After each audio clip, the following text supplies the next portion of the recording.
Hello students, today let's discuss regarding the anatomy of the axillary artery. इससे पहले video में हम लोगों ने सबक्लेवियन आर्टरी की एनाटॉमी डिस्कस करी थी, जिसके अंदर हमने सबक्लेवियन आर्टरी के ओरिजिन, उसका कोर्स, उसका एक्सटेंशन, सबक्लेवियन आर्टरी के ब्रांचेस और उसका क्लिनिकल एस्पेक्ट डिस्कस किया था. ओके, हमने एक सीरीज ऑफ लेक्चर स्टार्ट किया है which comes under the topic blood supply of the upper limb. उसमें सबसे पहले सबक्लेवियन आर्टरी डिस्कस करने के बाद आज हम एक्सिलरी आर्टरी के एनाटॉमी डिस्कस करेंगे. ओके, एक्सिलरी आर्टरी की एनाटॉमी समझाने के लिए मैंने एक डायग्राम ड्रॉ किया है जो कि आप सामने देख सकते हैं. ठीक है, अब इस डायग्राम को हम समझने की थोड़ा कोशिश करते हैं कि इसमें कौन कौन से स्ट्रक्चर्स हैं. ओके, ये जो आप स्ट्रक्चर देख पा रहे हैं, this is the bony structure and this is the sternum. This portion over here is the manubrium of the sternum. This is the body of the sternum. ये जो कर्व्ड बोन है, this is called as the first rib. ये bone जो मैंने dotted line से draw करी है, this is called as the clavicle. Okay, एक ट्रायंगुलर बोन जो यहां आपको दिख रही होगी, this is called as the scapula. Okay, scapula के दो प्रोसेस होते हैं. एक प्रोसेस ये है which is called as the coracoid process and this is the second process also called as the acromion process. Okay, इसके बाद यहां पे एक और बोन है, this is a long bone called as the humerus. The humerus articulates with the scapula to form the shoulder joint. Okay, बिल्कुल ऐसे ही acromion और हमारा जो क्लैविकल है वो साथ में आर्टिकुलेट होता है to form the acromioclavicular joint. Okay, so इस डायग्राम में ये सारे स्ट्रक्चर्स प्रेजेंट हैं. इसके अलावा ये जो बोनी स्ट्रक्चर्स हैं, इनके अलावा मैंने दो मस्कुलर स्ट्रक्चर्स भी ड्रॉ किए हैं या दो मसल्स भी ड्रॉ किए हैं. ठीक है, सबसे पहली muscle this is called as the pectoralis minor muscle. ठीक है, इसके बाद यहां पे सेकेंड मसल है, this is called as the teres major muscle. Pectoralis minor muscle attach होती है to the coracoid process of the scapula. ठीक है, और टेरिस मेजर मसल अटैच होगी to the medial lip of the bicipital groove or the intertubercular sulcus present at the humerus. Okay, मैं थोड़ा सा आपको डिस्क्रिप्शन दे देता हूं regarding the intertubercular sulcus of the humerus. Okay, अगर आप यहां पे देख सकते हैं तो यहां पे आपको ह्यूमरस बोन के ऊपर, this is the humerus bone, humerus bone के ऊपर यहां पे आपको एक डिप्रेशन नजर आ रहा होगा. ठीक है, this depression is called as the intertubercular sulcus और the bicipital groove. Intertubercular sulcus क्योंकि एक डिप्रेशन है, इसके दो लिप हैं. ठीक है, एक लिप यहां दिख रहा है आपको, दिस इज पॉइंटिंग मीडियली. दूसरा लिप ये है, दिस इज पॉइंटिंग लैटरली. तो जो लिप मीडियली पॉइंट करे इसको हम medial lip of the intertubercular sulcus और द बाइसिपिटल ग्रूव कहेंगे. ओके, वैसे ही ये जो लिप है, दिस इज पॉइंटिंग लैटरली, तो इसको हम lateral lip of the bicipital groove और द इंटरट्यूबरक्युलर सल्कस कहेंगे. Okay, fine. हमारे लैटरल लिप, मीडियल लिप और उसके बीच में जो ग्रूव है, इन तीनों स्ट्रक्चर्स पे तीन मसल्स अटैच होते हैं. ठीक है, लैटरल लिप पे अटैच होगी pectoralis major muscle, medial lip पे अटैच होती है टेरिस मेजर मसल जो कि मैंने यहां डायग्राम में शो किया है. ठीक है, इन दोनों लिप के बीच में जो डिप्रेशन है, यहां पे अटैच होगी लैटिसिमस डॉर्सी मसल. ओके, तो आप कौन कौन सी मसल समझ पा रहे हैं? यहां पे जो हमारा मीडियल लिप है वहां पे क्या अटैच हो रहा है? Teres major. सेंटर में क्या अटैच हो रहा है डिप्रेशन में? Latissimus dorsi. और लैटरल लिप में क्या अटैच हो रहा है? Pectoralis major. Okay, complete description regarding the bicipital groove ये मैं आपको दूंगा जब मैं एनाटॉमी ऑफ ह्यूमरस बोन करा रहा हूं. ठीक है, फाइन. तो अभी हम अपने टॉपिक पर वापस आते हैं. ओके, सो एक्सिलरी आर्टरी के अंदर जो टॉपिक्स हम कवर करेंगे उसमें हम लोग एक्सिलरी आर्टरी का ओरिजिन देखेंगे, उसका कोर्स, देन एक्सिलरी आर्टरी का एक्सटेंशन, एक्सिलरी आर्टरी के ब्रांचेस और clinical aspect. Okay, fine. So सबसे पहले हम एक्सिलरी आर्टरी का ओरिजिन देख लेते हैं. जैसे मैंने एनाटॉमी ऑफ सबक्लेवियन आर्टरी में बताया था कि जो सबक्लेवियन आर्टरी है वो लैटरली मूव करती है. ठीक है, और फर्स्ट रिब, ये हमारी फर्स्ट रिब है, फर्स्ट रिब के लैटरल बॉर्डर के आगे जब वो बढ़ती है, ठीक है, it starts moving downwards. Okay, and it starts entering into the axilla. Axilla में एंटर कर जाएगी. ठीक है, फाइन। तो जैसे ही ये एक्सिला में एंटर करती है, after crossing the lateral border of the first rib, now this is called as the axillary artery. ठीक है, तो एक्सिलरी आर्टरी का ओरिजिन पॉइंट क्या है एक्चुअली में? It is the subclavian artery. ठीक है, ओरिजिन पॉइंट क्या है? The axillary artery is actually the continuation of the subclavian artery. Okay, when the subclavian artery crosses the lateral border of the first rib, it becomes the axillary artery when it enters into the axilla. Clear है बात? ठीक है, done. तो ये हो गया हमारा origin. इसके बाद कोर्स, कैसे एक्सिलरी आर्टरी ट्रैवल करती है। सबक्लेवियन आर्टरी नीचे आएगी, ट्रैवल करेगी। ठीक है, जैसे ही lateral border of the first rib को क्रॉस करती है, अब ये एक्सिलरी आर्टरी बन जाती है। अब यही axillary artery it passes behind और it passes under the pectoralis minor muscle. आप यहां देख सकते हैं, पेक्टोरलिस माइनर मसल के पीछे से जा रही है ये आर्टरी। ठीक है, axillary artery, fine. So it passes under the pectoralis minor muscle. Okay, later on it moves further down. Okay, और टेरिस मेजर मसल के ऊपर से पास होगी फिर। ठीक है, सो पेक्टोरलिस माइनर मसल के नीचे से और टेरिस मेजर मसल के ऊपर से पास होती है हमारी एक्सिलरी आर्टरी। ठीक है, फाइन। अब ये हो गया कोर्स कि ये ट्रैवल कैसे करती है। इसके बाद एक्सटेंशन, कहां से कहां तक एक्सटेंडेड है। अगर आप डायग्राम में देख सकते हो तो यहां पे मैंने डॉटेड सर्कल्स बनाए हैं 2।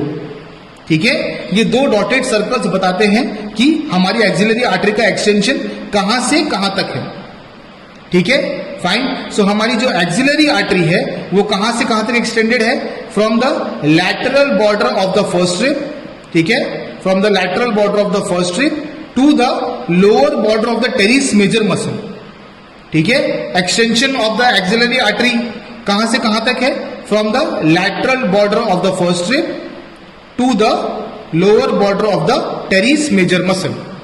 Okay, is is clear? Done.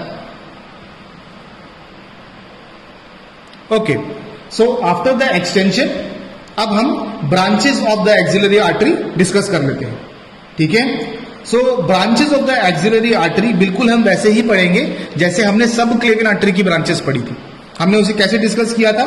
Subclavian artery को एक मसल ओवरलैप करती है और ओवरलैप करने की वजह से एंटायर सबक्लेवियन आर्टरी 3 हिस्सों में डिवाइड हो जाती थी। ठीक है, बिल्कुल वैसे ही एक्सिलरी आर्टरी जो है उसको भी हमारी एक muscle which is also called as the pectoralis minor muscle वो ओवरलैप करेगी। इसके ओवरलैप करने की वजह से ये एंटायर एक्सिलरी आर्टरी 3 पार्ट्स में डिवाइड हो जाती है। ठीक है, फाइन। सो जो हमारी पेक्टोरलिस माइनर मसल है it overlaps the axillary artery and divides the entire axillary artery into 3 parts.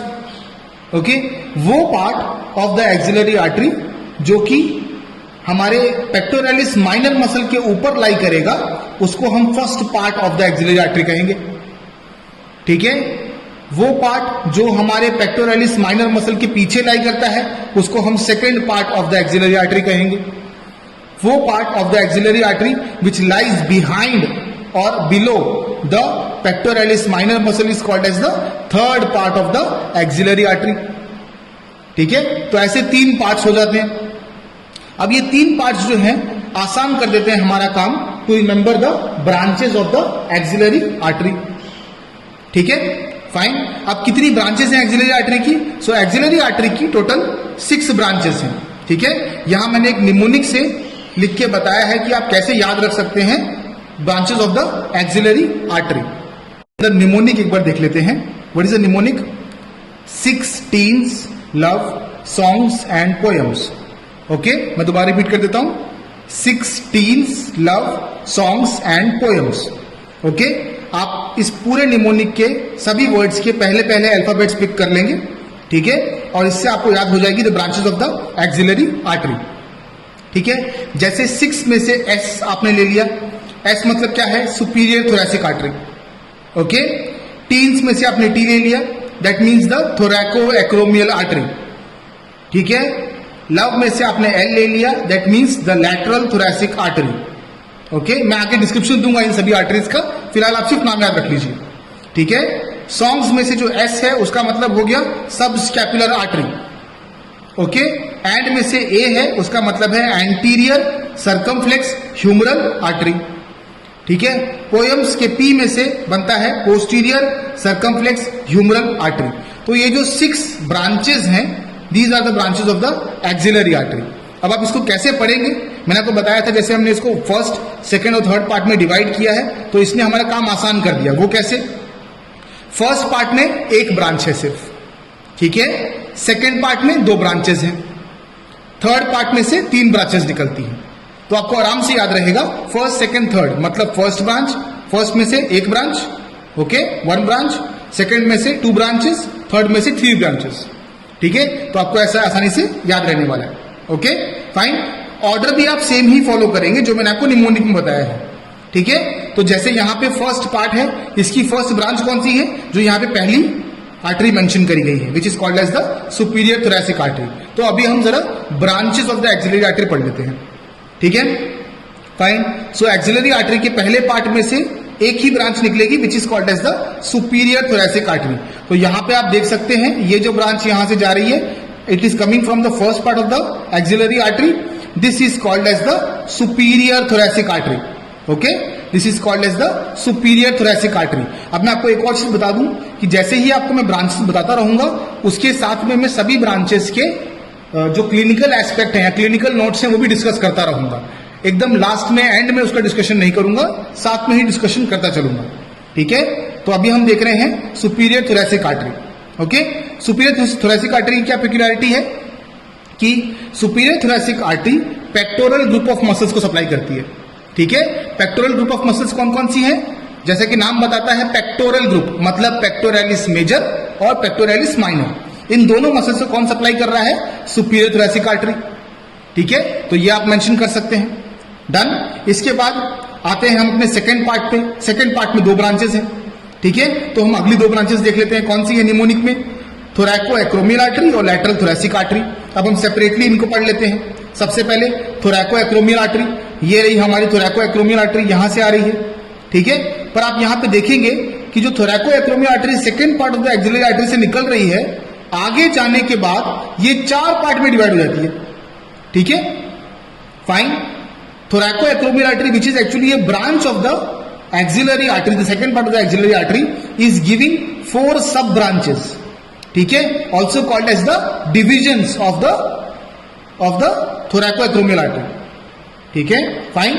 ये डिविजन्स भी कहलाते हैं, किसके? थोरैको एक्रोमियल आर्टरी के, ओके फाइन। तो कौन कौन सी 4 आर्टरीज हैं? इन 4 आर्टरीज को याद रखने के लिए आप एक छोटा सा निमोनिक याद रख लीजिए, ठीक है। कौन कौन सा क्या निमोनिक है इसका एक्चुअली में? जैसे आप अल्फाबेट्स याद रखते हैं ABCD, ठीक है। तो वो ABCD के बदले आप याद रखेंगे APCD, ठीक है। बस वो B की जगह पे P आ जाएगा, ठीक है। निमोनिक बनाने के लिए ऐसा किया गया है, ठीक है। तो आप यहां पे देख सकते हैं कौन कौन सी सब ब्रांचेस हैं, A, P, C और D, ठीक है। किसकी ब्रांचेस है? थोरैको एक्रोमियल आर्टरी की, ओके। तो यहां पे A मतलब क्या है? एक्रोमियल डिवीजन या एक्रोमियल पार्ट, ठीक है। So acromial division of the thoracoacromial artery. P मतलब pectoral division of the thoracoacromial artery. C मतलब clavicular division of the thoracoacromial artery. D मतलब deltoid division of the thoracoacromial artery. तो APCD कैसे याद रखेंगे? Acromial, pectoral, clavicular और deltoid, ठीक है। तो ऐसे आपको याद रहेंगे सब branches of the thoracoacromial artery, ठीक है। आई थिंक आपको ये वाला टॉपिक समझ में आ गया होगा। इसके बाद नेक्स्ट अगर हम आगे बढ़ते हैं तो सेकंड पार्ट में हमारी सेकंड ब्रांच कौन सी थी? The lateral thoracic artery. अगर आप यहां पे देखें तो ये जो ब्रांच यहां से आ रही है, ठीक है, this is called as the lateral thoracic artery, ठीक है। सो ये जो लैटरल थोरैसिक आर्टरी है, इसी क्या पेक्युलरिटी है? लैटरल थोरैसिक आर्टरी मेल्स में सप्लाई करेगी पेक्टोरल मसल्स को, बिल्कुल वैसे ही जैसे सुपीरियर थोरैसिक आर्टरी कर रही थी, ठीक है fine. It supplies the pectoral group of muscles, the pectoralis major and the pectoralis minor. Females में भी ये सेम ही काम करेगी, it supplies the pectoral group of muscles, but females में other than supplying the pectoral group of muscles, it also supplies the mammary gland, ठीक है। तो पेक्टोरल ग्रुप ऑफ मसल्स को सप्लाई करने के अलावा फीमेल्स में मैमरी ग्लैंड को भी लैटरल थोरैसिक आर्टरी सप्लाई करती है, ठीक है फाइन। इसी कारण से क्या होता है कि जो लैटरल थोरैसिक आर्टरी है, it is very very well developed in females as compare to males, ठीक है फीमेल्स में ज्यादा डेवलप्ड है ये आर्टरी, ओके, मेल से कंपैरिजन में। Fine, done. अभी हम चलते हैं हमारे third part of the axillary artery पे। थर्ड पार्ट में 3 ब्रांचेस रहेंगी, तो नीचे की जो बची हुई 3 ब्रांचेस हैं इन द निमोनिक, ये सारी 3 ब्रांचेस थर्ड पार्ट की हैं, ठीक है। तो सबसे पहली ब्रांच कौन सी है उसमें से? सब स्कैपुलर आर्टरी। तो ये जो आप ब्रांच यहां पे देख रहे हैं, this is called as the subscapular artery. अब इसके नाम से आप समझ सकते हैं, सब स्कैपुलर आर्टरी सप्लाई किसको कर रही होगी? सब स्कैपुलरिस मसल को, ठीक है, जो कि स्कैपुला पर अटैच होती है, ठीक है। तो स्कैपुला पे अटैच होने वाली सब स्कैपुलरिस मसल को सब स्कैपुलर आर्टरी सप्लाई करेगी, ठीक है, डन। आगे हम नीचे और बढ़ते हैं, तो हमको 2 आर्टरीज और मिलती हैं, ठीक है। इन दोनों आर्टरीज को हम साथ में ही स्टडी कर लेंगे। इनका नाम क्या है? एंटीरियर सर्कमफ्लेक्स ह्यूमरल आर्टरी और पोस्टीरियर सर्कमफ्लेक्स ह्यूमरल आर्टरी। दोनों के नाम लगभग सिमिलर हैं, ठीक है। एक का बस एंटीरियर से शुरू हो रहा है, दूसरे का पोस्टीरियर से। तो हम इस आर्टरी को याद रखने के लिए पहले इसका नाम ही समझ लेते हैं, ठीक है। एंटीरियर मतलब सामने से, सर्कमफ्लेक्स मतलब लूप करती है, ये आर्टरी लूप करेगी, ठीक है। लूप करना मतलब क्या होता है? अगर आप यहां पे देखो तो जो आर्टरी ऐसे होगी वो ऐसे लूप करेगी, ठीक है, इट लूप्स अराउंड, ठीक है, फाइन। सो ये जो आर्टरी है ये एंटीरियरली लूप करेगी, इसलिए यहां पे एंटीरियर सर्कमफ्लेक्स शब्द का इस्तेमाल किया है। किसको लूप कर रही है? ह्यूमरल मतलब ह्यूमरस को। ह्यूमरस को कहां पे लूप करेगी? At the site of the surgical neck of humerus. Surgical neck of humerus के लेवल पे ये लूप करती है ह्यूमरस को, ठीक है। तो ऐसे आप उसका नाम बड़े आराम से याद रख सकते हैं, ठीक है। बिल्कुल ऐसे ही एक आर्टरी पीछे से लूप करेगी, उसको हम कहेंगे पोस्टीरियर सर्कमफ्लेक्स ह्यूमरल आर्टरी, ठीक है। तो यहां पे 2 आर्टरीज हैं, एंटीरियर और पोस्टीरियर सर्कमफ्लेक्स ह्यूमरल आर्टरी, ठीक है। तो सर्जिकल नेक की साइड पे ये दोनों आर्टरी, एक आर्टरी सामने से और एक आर्टरी पीछे से लूप करती है, और लूप करने के बाद ये एनास्टेमोस कर देती है at the level of the surgical neck of humerus, इस लेवल पे, ठीक है, फाइन। अगर हम यहां पे देखें तो ये जो लेवल है, this portion over here is the surgical neck of humerus. तो एक आर्टरी सामने से लूप करेगी, एक आर्टरी पीछे से लूप करेगी, और इस लेवल पे आके यहां पे एनास्टेमोसिस हो जाता है, ठीक है, fine. Other than the anterior and the posterior circumflex humeral artery, इस लेवल पे, सर्जिकल नेक के लेवल पे एक्सिलरी नर्व भी लाई करती है, ठीक है। तो सपोज आप इमेजिन करिए एक सर्कमस्टेंस जहां पे क्या होगा कि आप एक बाइसिकल ड्राइव कर रहे हो, आप अचानक से गिर जाते हो अपने शोल्डर के बल पे, तो क्या होगा? ये सर्जिकल नेक टूट जाएगा। जैसे ही ये सर्जिकल नेक पे फ्रैक्चर होता है तो 3 स्ट्रक्चर्स डैमेज होते हैं। कौन कौन से? Anterior circumflex humeral artery, posterior circumflex humeral artery, और साथ में यहां पे जो एक्सिलरी नर्व जा रही थी वो, फाइन। जो एक्सिलरी नर्व जा रही थी उसके डैमेज की वजह से डिफरेंट टाइप ऑफ पैरालिसिस होते हैं आपके अपर लिम्ब में, ठीक है। अभी हम उसके रिगार्डिंग कंसर्न नहीं है क्योंकि हम आर्टरी के रिगार्डिंग पढ़ रहे हैं, तो उसको हम जरा साइड में कर देते हैं, ठीक है। अभी हम पढ़ रहे हैं regarding the anterior and the posterior circumflex humeral artery, तो हम इसका क्लिनिकल एस्पेक्ट देख लेते हैं। जैसे ही सर्जिकल नेक डैमेज होगा तो ये दोनों आर्टरी क्या होंगी? ब्रेक हो जाएंगी, ठीक है। इनके ब्रेक होने की वजह से there will be profuse bleeding from the site, ठीक है। जिस साइड पे इंजरी हुई है या फ्रैक्चर हुआ है उस साइड से बहुत प्रोफ्यूज ब्लीडिंग होने लगेगी, क्योंकि यहां पे 2 आर्टरीज टूट गई हैं, ठीक है। इस ब्लीडिंग को रोकने के लिए हम क्या करेंगे कि ये आर्टरी आ कहां से रही है? Third part of the axillary artery. तो हम पीछे एक्सिलरी आर्टरी की तरफ आके यहां पे एक टेम्पररी क्लैंपिंग कर देंगे। क्लैंपिंग क्या होता है? चिमटी लगा देना या बंद कर देना, ठीक है। तो यहां पे क्या होगा? यहां पे क्लैंपिंग कर देंगे हम, टेम्पररी क्लैंपिंग है ये, जब तक आप अपने सर्जरी करके इन आर्टरीज को रिपेयर नहीं कर देते, ठीक है। तो टेम्पररी क्लैंपिंग की वजह से क्या होगा? ब्लड लॉस कम हो जाएगा, ठीक है, फाइन, राइट। तो एक्सेसिव प्रोफ्यूज ब्लड लॉस जो हो रहा है उसको हम रोक सकते हैं by clamping the axillary artery, ठीक है, फाइन। तो हमने एक्सिलरी आर्टरी की एनाटॉमी के अंदर कौन कौन से पॉइंट डिस्कस कर लिए? सबसे पहला पॉइंट ओरिजिन, हमारी जो एक्सिलरी आर्टरी है वो कहां से ओरिजिन पाती है, ठीक है। इसके बाद course of the axillary artery वो हमने देख लिया, ठीक है। Then the extension of the axillary artery, then we have seen the 6 branches of the axillary artery, जिसका मैंने आपको निमोनिक दे दिया है, ठीक है। इन सबके साथ में मैंने clinical aspect of all the branches of the axillary artery आपको बता दिए हैं, ठीक है। तो यहां पे मैं अपना topic the anatomy of axillary artery conclude करना चाहूंगा, ठीक है। अगर इस टॉपिक के रिगार्डिंग आपको कोई भी डाउट है आपके मन में तो आप उसको कमेंट सेक्शन में प्लेस कर सकते हैं। मैं कोशिश करूंगा आपके डाउट्स को आंसर करने के लिए। Thank you so much.